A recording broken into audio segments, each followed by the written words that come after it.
Love with God channel daily gospel. லூக்கா நற்செய்தியிலிருந்து வாசகம். அதிகாரம் 19, இறைவார்த்தைகள் 1 முதல் 10 வரை. இயேசு எரிகோவுக்குச் சென்று அந்நகர் வழியே போய்க் கொண்டிருந்தார். அங்கு சக்கேயு என்னும் பெயருடைய செல்வர் ஒருவர் இருந்தார். அவர் வரிதண்டுவோருக்கு தலைவர். இயேசு யார் என்று அவர் பார்க்க விரும்பினார். மக்கள் திரளாய் கூடியிருந்தால் அவரை பார்க்க முடியவில்லை.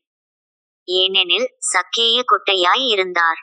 அவர் முன்னே ஓடிப்போய் அவரை பார்ப்பதற்காக ஒரு காட்டு அத்தி மரத்தில் ஏறிக்கொண்டார்.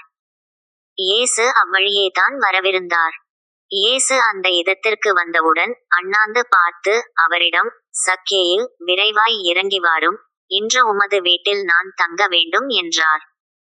அவர் விரைவாய் இறங்கி வந்து மகிழ்ச்சியோடு அவரை வரவேற்றார்.